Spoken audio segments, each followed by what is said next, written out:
복이 있는 삶이란 제목으로 말씀을 나누고자 합니다. 우리 한국 사람들 복 받는 거 좋아하죠. 예. 그래서 새해에도 맨날 인사하는 게 뭐예요? 새해 복 많이 받으세요. 그렇게 인사하죠. 중국 사람들도 복 받는 걸 되게 좋아한다라고 합니다. 그래서 여러분 많이 보셨을 거예요. 대문에 빨간색으로 복 이렇게 적어 놓은 거 많이 보셨을 거예요. 근데 그들에게 복은 이렇게 의미가 있다고 합니다. 먼저 다자, 자녀를 많이 낳는 게 복이라고 생각하는 거예요. 그 다음에 다재, 재물을 또 많이 가지고 있는 것도 복이라고 생각한다고 합니다. 또한 다전, 땅을 많이 갖고 있는 것도 복이라고 생각한다고 합니다. 그리고 다수, 오랫동안 장수하는 것도 복이라고 생각한다고 합니다. 또한 다덕, 덕이 많기를 바란다라고 합니다. 그렇게 되는 건 좋은 일이죠, 여러분. 또 일본에는 뭐 복이 특별히 찾아보니까 별거 없고요. 이게 있더라고요. 복 들어와, 복 들어와. 이렇게 하는지 고양이가 이렇게 하는 게 그게 누가 들어요? 어디서 많이 보셨을 거예요, 뭐 이거. 예, 하여튼 이렇게 사람들이 복 받는 것을 좋아합니다. 그런데 우리 그리스도인들도 이들과 똑같이 복 받는 것 여기에만 머물러 있다면 세상 사람들과 다를 바가 없는 것이죠. 너희는 거룩하라 하실 때 그 거룩하는 것은 이 세상 사람들과 구별된 것을 말합니다. 그런데 세상 사람들과 똑같이 그들이 바라는 복을 똑같이 바라고 그것만에만 머물러 있다면 우리는 세상 사람들과 다를 바가 없는 것입니다. 제가 우려스러운 것은 지금 현대 그리스도인들에게 복이 재물과 물질에만 머물러 있는 경우들이 상당히 많다라는 거예요. 많은 그리스도인들도 내가 복 받았어, 예수 믿고 복 받았어 하면은 돈 많이 벌거나 사업 잘 되거나 여기에만 머물러 있다라는 거예요. 그런데 예수님께서 이 복에 대해서 이야기를 하고 계십니다. 오늘 마태복음 5장에서 이 복에 대해서 이야기를 하시는데 8가지 복이라고 해서 소위 팔복이라고 이야기되어지고 있습니다. 첫 번째 보세요. 3절 보시니까 넘겨줘 보실래요? 3절 우리 같이 한번 읽어보겠습니다. 시작. 가난한 자는 복이 있나니 천국이 그들의 것이며. 천국이 누구의 것이라고요? 심령이 가난한 자. 심령이 가난한 자. 예. 천국이 가난한 자는 복이 있나니 천국이 그들의 것이며 하면은 가난한 자들은 천국 가고 부자는 천국 못 간다. 이렇게 됐잖아요. 오해할 수가 있어요. 나는 천국 가기 위해서 가난해야 돼. 그렇게 오해할 수가 있다라는 거예요. 물론 부자가 천국에 가는 것이 낙타가 바늘길을 통과하는 것보다 어렵다라고 주님께서 말씀하셨습니다. 하지만 그것도 어떻게 한다고 그랬어요? 하나님께서. 주님께서 뭐라고 했어요? 제자들이 그러면 누가 천국에 갑니까? 그랬더니 예수님께서 그랬잖아요. 사람으로서는 어렵지만 하나님께서는 할 수 있다라고 말씀을 하셨어요. 그러니까 우리가 이 말씀을 볼 때 가난한 자는 복이 있나니 천국이 그들의 것이며가 아니라 가난하다고 무조건 천국 가는 게 아니라 심령이 가난한 자는 복이 있나니 천국에 그들의 것임이라는 것을 알아야 된다는 것입니다.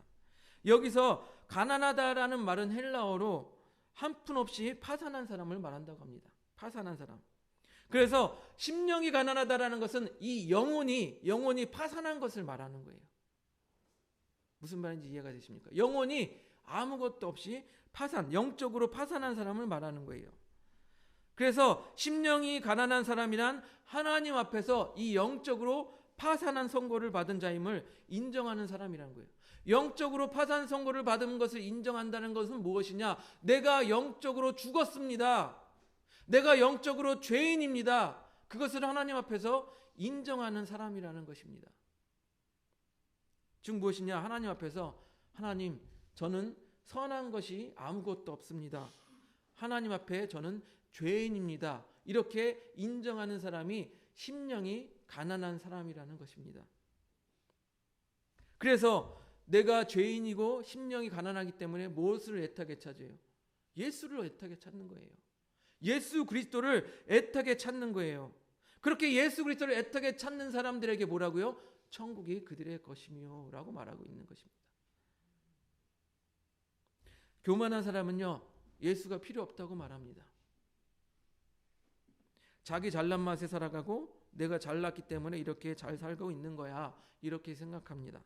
하지만 심령이 가난한 자는 자기가 좋은 집을 가지고 있어도, 좋은 차를 가지고 있어도, 돈을 많이 벌고 있어도 심령이 가난한 자는 항상 하나님 앞에 저는 죄인입니다. 이렇게 하는 자가 심령이 가난한 자예요.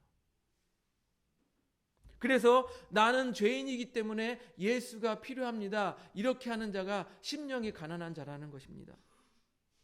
그래서 오늘 말씀하고 있잖아요. 심령이 가난한 자는 천국이 그들의 것이라고 말하고 있는 것입니다.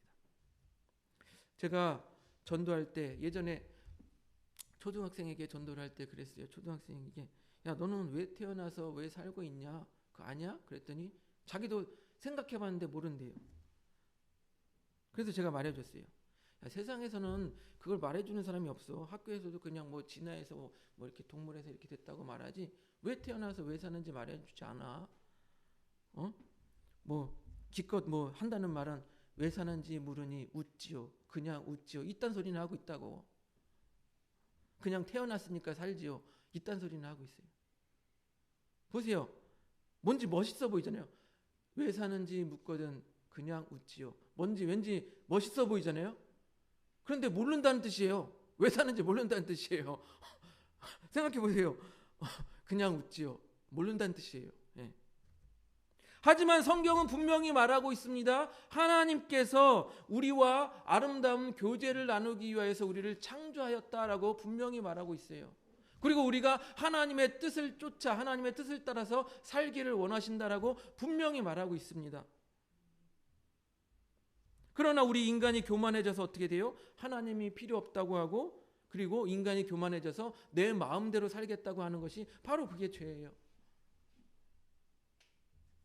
즉 무엇이냐면 심령이 가난한 자는요, 아까 말씀드린 그 초등학교 6학년 학생처럼 영적으로 가난해서 내가 무엇인가 영적인 것을 찾고자 하는 마음, 예수 그리스도를 찾고자 하는 마음, 하나님과 영이 소통하기를 원하는 마음, 이게 심령이 가난한 자예요.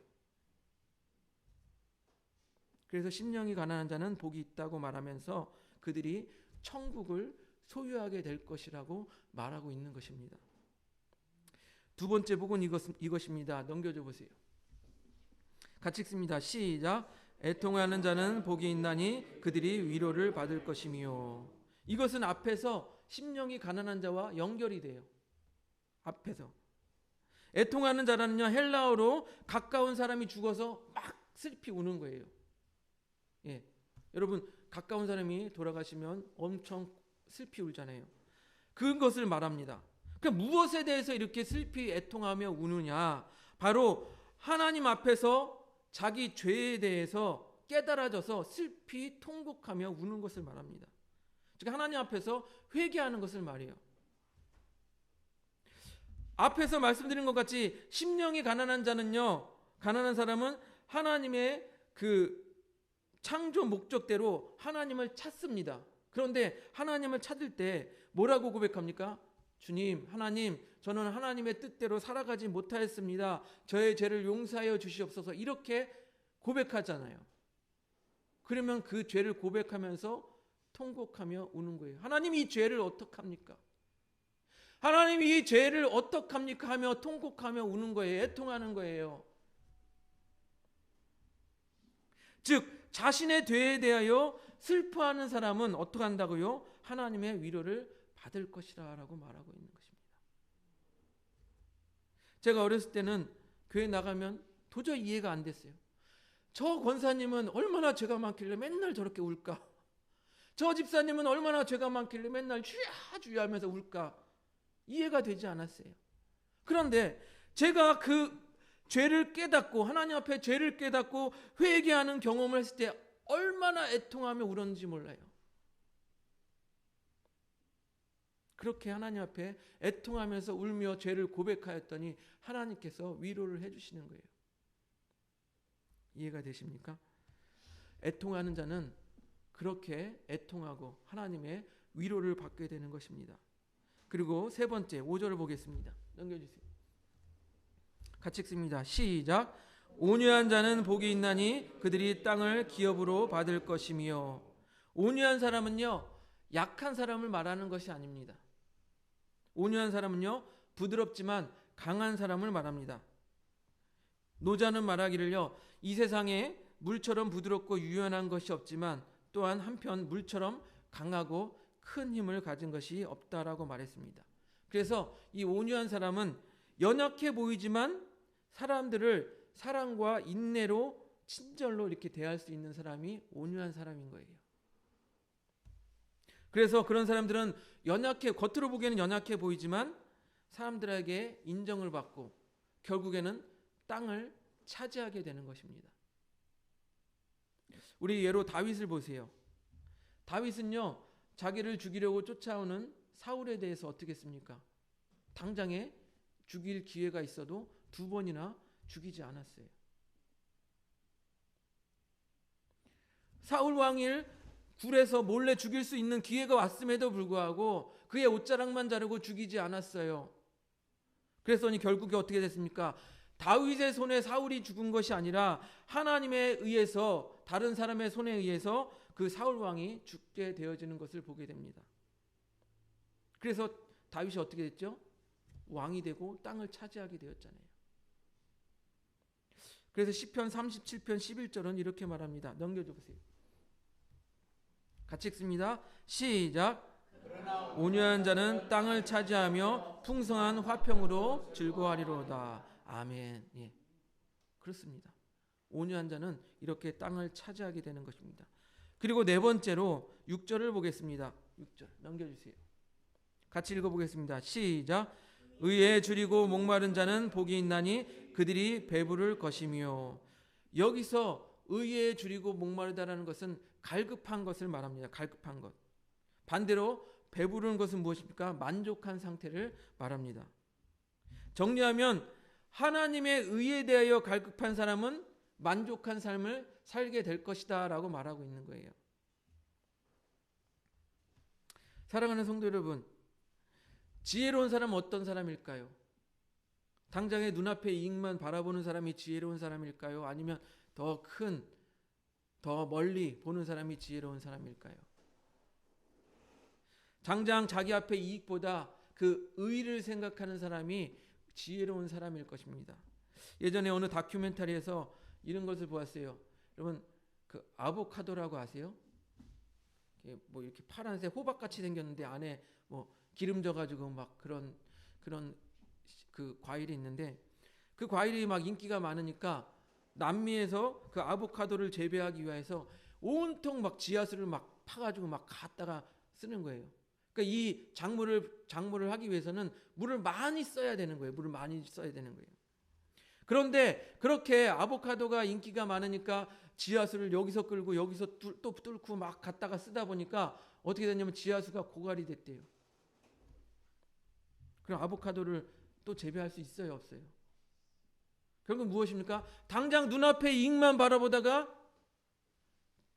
지하수가 고갈되는 거예요. 결국 이것도 저것도 못하게 되는 거죠. 즉 무엇입니까? 우리도 당장의 눈앞의 이익만 바라보며 사는 것이 아니라 하나님의 의를 생각하며 살아갈 때에 진정 우리가 정말 하나님의 나라를 준비하는 삶이 되는 것입니다. 그러면 뭐라고 말하니까? 배부를 것이라고, 만족을 주실 것이라고 하나님께서 약속하고 계신 거예요. 우리 보세요. 마태복음 6장 33절 유명한 말씀이죠. 넘겨주세요. 같이 읽어보겠습니다. 시작. 너희는 먼저 그의 나라와 그의 의를 구하라. 그리하면 이 모든 것을 너희에게 더하시리라. 분명히 약속하고 계시잖아요. 의를 구하라. 그리하면 너희에게 더하실 것이다. 만족을 주실 것이다. 다섯 번째는 7절입니다. 같이 넘겨줘 보세요. 7절 같이 읽어보겠습니다. 시작. 긍휼히 여기는 자는 복이 있나니 그들이 긍휼히 여김을 받을 것이며. 여기서 긍휼히 여긴다라는 것은요, 타인의 처지를 자기의 상황처럼 그렇게 여기고 도와주는 것을 말합니다. 타인의 처지를 자신의 상황처럼 여기는 것에서 우리는 성경에서 유명한 예화가 있어요. 선한 사마리아인의 예화가 있습니다. 강도를 만나서 이제 거의 반 죽게 된 사람을 보고 종교 지도자라고 말하는 제사장 그냥 지나갑니다. 성전에서 일한다고 하는 레위인도 그냥 지나갑니다. 유대인들, 제사장, 레위인 그들에게는 긍휼한 마음이 없고 오직 율법에 의해서 쟤는 잘했어 못했어 이렇게 정죄하는 일만 관심이 많은 사람들이 이제 유대인 제사장 레위인들이라고 이렇게 비유하고 있는 거예요. 그런데 그들이 죄인이라고 하고 그들이 개만도 여기지 못하는 이 사마리아인이 지나가다가 그 사람을 불쌍히 여기고 여관으로 데려가고 어떻게 합니까? 자기가 돈을 주어 치료해 달라고 그러고 부족하면 나중에 더 주겠다라고 하는 것이에요. 예수님께서도 어떻습니까?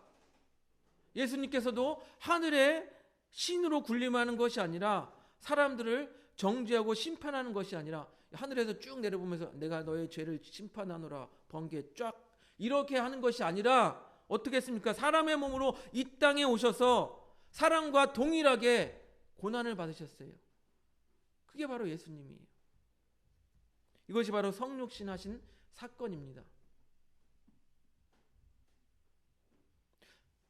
여러분 뭐 요즘에 나는 신이다 뭐 그런 게 많이 다큐멘터리가 유행인데 거기 사람들 보세요. 자기가 신이 돼서 자기가 높아지려고 하고 있잖아요.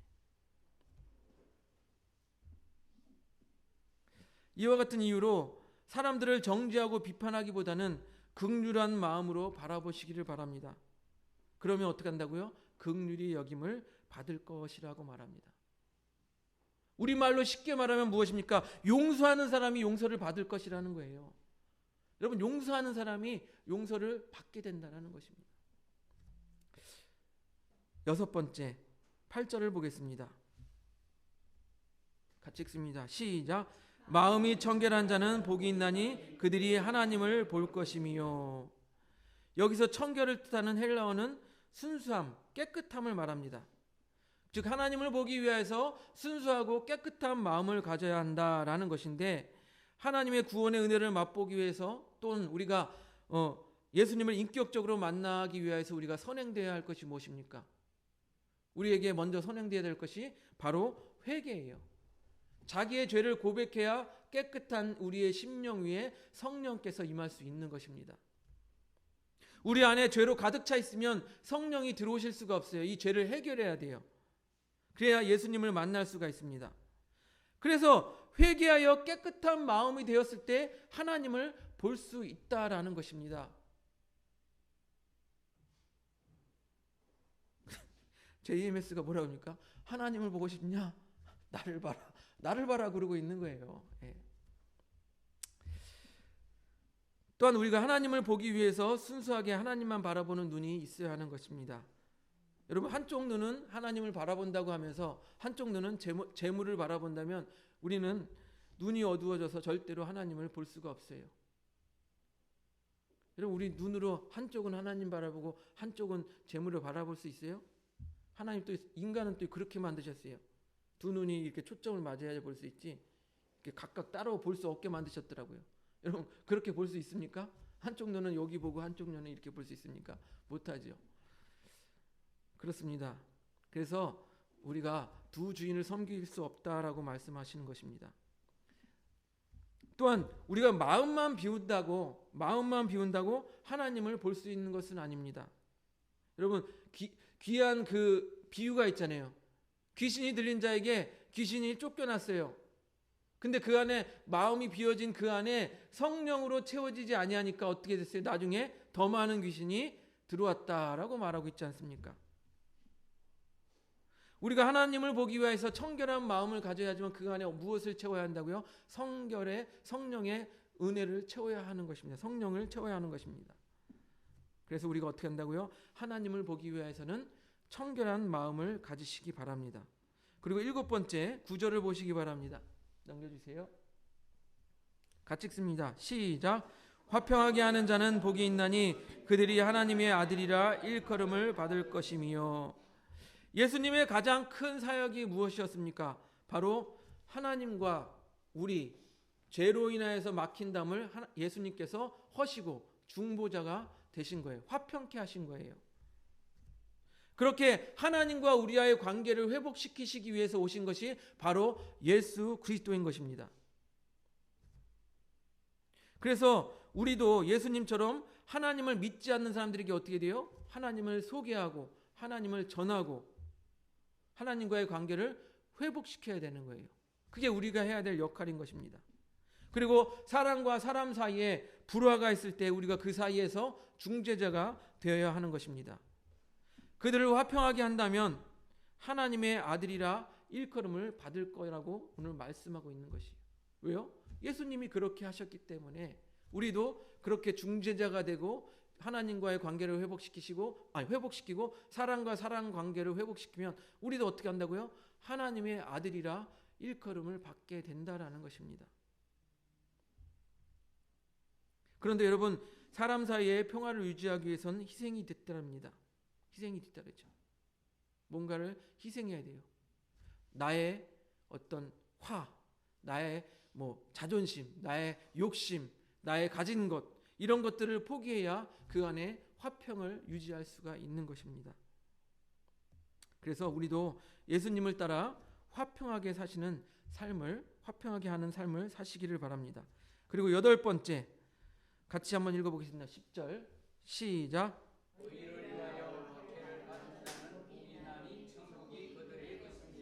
아멘. 의를 위하여 박해를 받는 자는 복이 있나니 천국이 그들의 것임이라. 그런데 우리가 앞으로 되돌려 보시기 바랍니다. 처음 팔복의 첫 번째가 뭐였습니까?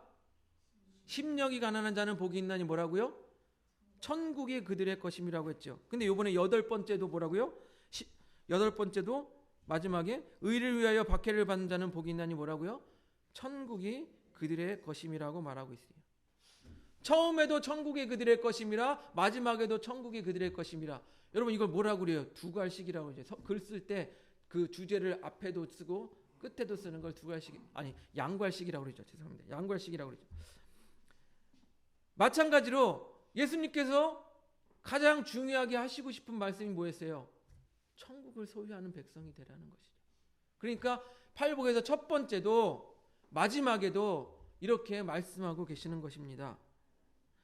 우리가 천국을 소유한다는 것은 우리 삶에 아주 귀한 것이기 때문에 예수님께서 첫 번째 복도 말씀하시고 마지막 복도 말씀하시는 거예요. 그런데 10절에 뭐라고 말합니까? 의를 위하여 박해를 받는 자, 의를 위하여 박해를 받는 자라고 말한 다음에 11절에 이렇게 말하고 있어요. 넘겨줘 보세요. 11절 같이 읽습니다. 시작. 나로 말미암아 너희를 욕하고 박해하고 거짓으로 너희를 거슬러 모든 악한 말을 할 때 너희에게 복이 있나니. 뭐라고요? 나로 말미암아 박해를 받으면, 여기서 의를 위하여 박해를 받는 자라고 하고 11절에 또 설명을 하는데 뭐라고요? 나로 말미암아 박해를 받는다고 그런 사람은 복이 있다라고 말하고 있습니다. 여러분 인도에 유명한 사람 있죠. 마하트마 간디. 그 사람도 팔복을 읽었다고 합니다. 그리고 감명을 받았대요. 오늘 본문 3절에서 10절을 읽으며 옳다. 간디가 이 말씀이 정말 진리로구나. 옳다 하면서 맞장구를 쳤대요. 왜냐하면 주님의 이 팔복의 말씀이 자신의 비폭력 운동과 맥을 같이 한 거예요. 이렇게 살아야지. 그렇기 때문에 이 간디도 이 말씀이 맞다 그렇게 했습니다. 그런데 11절에서 나를 위하여 핍박받는 자가 복이 되다라고 할 때 그는 성경책을 집어 던졌다고 합니다. 왜 그러냐? 간디가 생각하기 때는 도대체 예수가 누구이길래, 도대체 예수 당신이 누구길래 당신 때문에 고통받고 핍박받고 그 정도로 따르란 말인가 하면서 성경책을 던졌다라고 합니다. 그래서 어떻게 됐어요? 그는 인도 안에서 영웅은 되었지만 예수님의 제자는 되지 않았던 것입니다. 이해가 되세요? 예. 예수님께서는 나를 위하여 핍박받고 박해를 받는 자는 복이 있다고 했는데 간디는 그것을 거부한 거예요. 제자 되기를 거부한 거예요. 그래서 우리 본문 마태복음 5장 1절을 한번 읽어보세요. 5장 1절. 같이 읽어보겠습니다. 시작. 예수께서 무리를 보시고 산에 올라가 앉으시니 제자들이 나아온지라. 예수님 앞에 많은 무리들이 있었어요. 그런데 그 가운데 누가 예수님 앞에 나왔다고요? 제자들이 예수님 앞에 나왔을 때 예수님께서 이 팔복에 대해서 말씀하신 거예요. 예수님 근처에 무리는 많았어요. 왜? 예수님이 기적과 이적을 행하였기 때문에. 그러나 예수님 앞에 나아간 사람들은 제자들 뿐이었다는 것입니다. 그리고 예수님께서는 제자들에게만 이 천국의 비밀을 가르치셨던 거예요. 다른 성경에서도 예수님께서는 제자들에게만 천국 비밀을 말씀하셨다라고 기록하고 있습니다. 사랑하는 성도 여러분, 인도의 영웅 간디와 같이 본문의 팔복은요, 어떻게 보면은 이 세상 우리 착하게 살아야지, 선하게 살아야지 할 때 좋은 지침서가 될 수 있어요. 이렇게 착하게 살아, 좋은 길잡이가 될 수 있습니다. 하지만 예수님을 진실로 따르려는 제자들만이 천국을 소유할 수 있다라는 것입니다. 그렇기 때문에 매우 중요한 팔복의 시작과 끝을 뭐라고 말하고 있습니까? 뭐라고 말하고 있어요? 천국이 그들의 것임이라고 말하고 있는 거예요. 여러분, 그냥 예수님 주변에 얼쩡거리는 그 무리로 남으시겠습니까? 아니면 정말 예수님 앞에 나아가서 예수님의 뜻을 위하여서 핍박받고 고난받기를 감당하기를 마음으로 다짐하는 예수님의 제자가 되기를 원하십니까? 예수님께서는요, 팔복을 통하여서 우리에게 하시고자 하는 말씀은, 저는 이렇게 생각해요. 나를 믿고 나를 따르고 나를 본받으라. 이게 주님의 말씀인 거예요. 이것이 곧 산상수훈의 주제라는 거예요. 나를 믿고 나를 본받고 나를 따르라.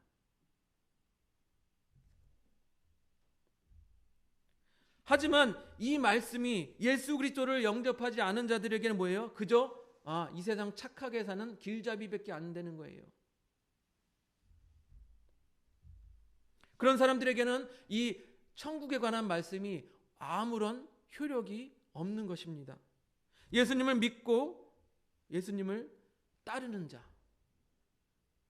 예수님의 뜻을 위하여, 하나님의 뜻을 위하여 핍박받기를 각오하는 사람들에게는, 제자로 남기를 원하는 자들에게는 이 말씀이 효력이 있는 거예요. 어떤 말씀이요? 천국이 그들의 것입니다 라는 말씀이 효력이 있는 거예요. 그래서 12절을 보면요, 예수님을 우리가 믿어요. 그 다음에 예수님을 믿는 그 이유 때문에 고난을 당할 때 이렇게 하라고 말씀하십니다. 12절 볼까요? 넘겨줘 보세요. 같이 읽습니다. 시작. 기뻐하고 즐거워하라. 하늘에서 너희 상이 크니라. 너희 전에 있던 선지자들도 이같이 하였느니라. 아멘. 예수님을 믿음으로 말미암아 고난을 받을 때 너희에게 뭐라고요? 기뻐하고 즐거워하라 라고 주님께서 말씀하고 있는 것입니다. 어떻다고요? 너희 상이 클 것이다 라고 말하고 있는 것입니다. 우리 모두 예수님을 주변에만 얼쩡거리는 무리가 되지 않고 예수님을 따르는 제자가 되기를 바랍니다. 그래서 오늘 말씀드린 이 팔복을 온전하게 누리며 사시는 우리 하늘봄교회 성도님들이 되시기를 주님의 이름으로 축복드립니다.